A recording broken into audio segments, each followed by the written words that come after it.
It looks like the biggest challenge is the one right now that everybody seems to resonate with. And then how do you deal with setbacks in your business, and how are you establishing trust, authority, and credibility?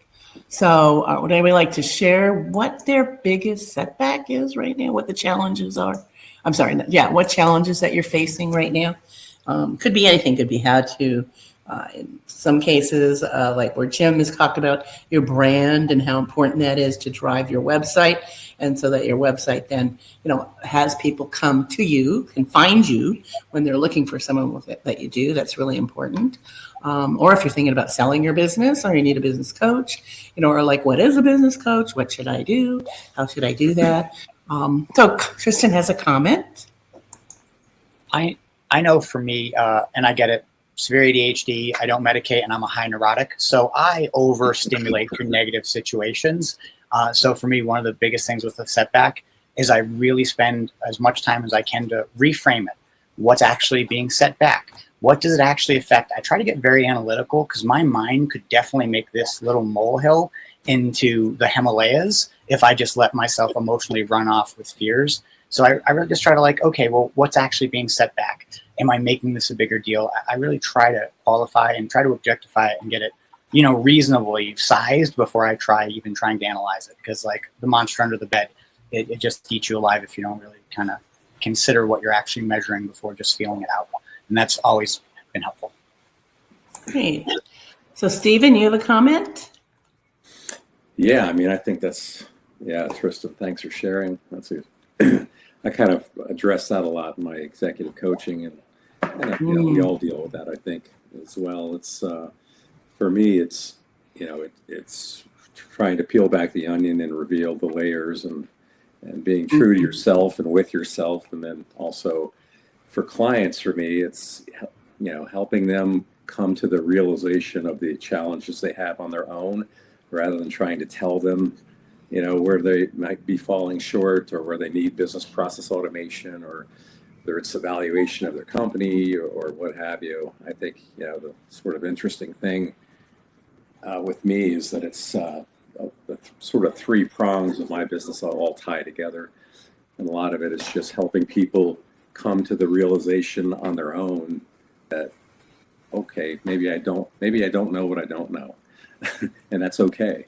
It doesn't mean I'm less of a person for not knowing it, but it's interesting, because I think leading people to water is often one of the toughest things to do, because people, if they come to their own conclusion, they're much more likely to jump in and participate in it, rather than being told that X, Y, and Z is an issue for them. Great, thanks, Stephen. And Rupali, how about you? Oh, I think you're on mute.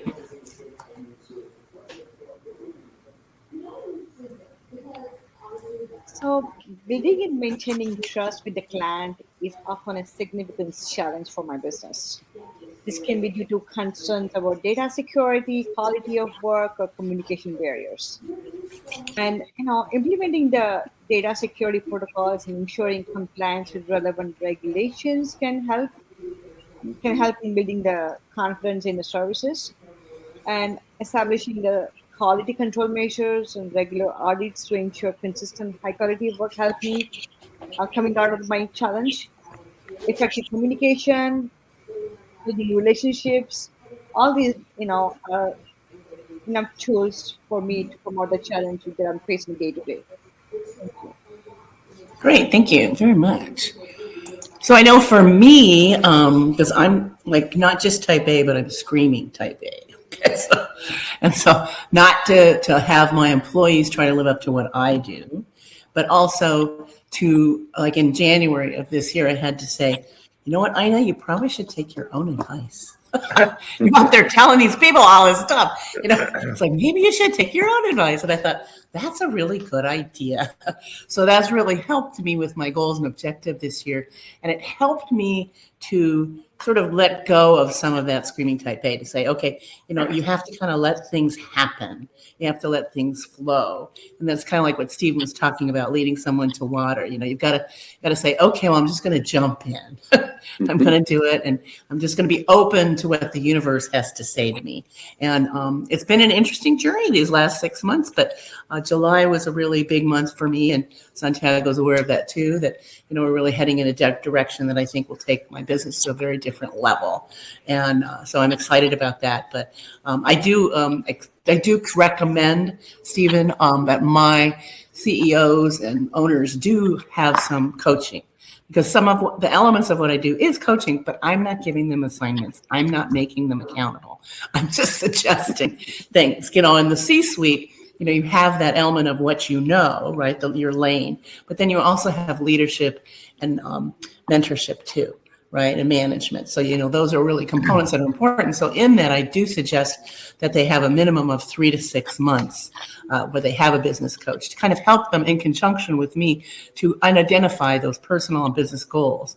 So, you may work with them, and I'd love to hear what you have to say in a minute when I stop talking, and but that I can help them actually put those into operation, put them into place. So thoughts, Stephen? Yeah, I would say honestly and ironically, I just published a book last December called The Secrets of a Life Well Lived. And it was really me sort of getting all of my feelings and emotions out about not only my business, but myself. And it really made me kind of understand that the best way to look inside is to write it out and see it in front of you, because writing the book almost became like therapy for me. And I'm an NLP certified trainer and practitioner. So it was a very interesting journey in writing that book, because I think I learned more about myself than I had taught others just through that process of iterating, what I had taught others to do, and then having it reflect back to me.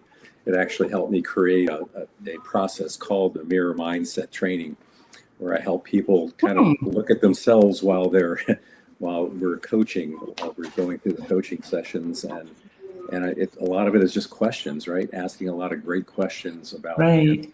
How, when you're in certain situations, what triggers you emotionally, what causes you to think a certain way, the imposter syndrome, whatever it might be. But I totally agree with you. I think everyone should, if you can self-coach, great, but I think everyone needs that introspective of looking at themselves through a different lens and saying, self-awareness, right? How do I look to others? And maybe that helps me understand how to better look at myself in a different way. Yeah, I love that. Yeah. So Richard, you had some thoughts?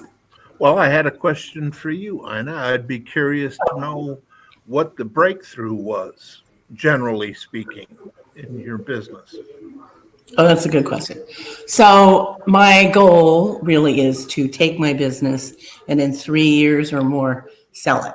Okay. So I have people that work for me. They understand that. They know that. I'm very transparent about that. I've created an opportunity for people to retain me. I call it fulfillment, to be their CFO, interim, fractional, whatever you want to call it.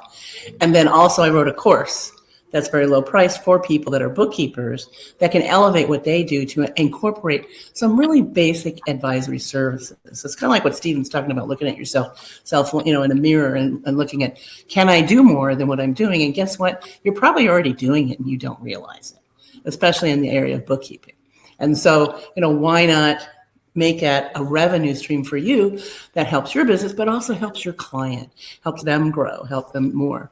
And so that's what I had to look at for myself. It's like, well, what am I doing that's not letting me get to that next level? So initially I made the business all about me. First, I didn't want to do that because imposter syndrome, but then I got comfortable with making it about me. But now I realize it can't be about me. It has to be about my business.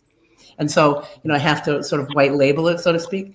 And so that's where I'm at now. It's like taking myself out of it and incorporating others to work with me side by side to deliver certain services. So to make it so that my website and my business organically, naturally just grows without me really having to do anything, which, is the ideal, right? Yes, yes. Very good. Thank you. So.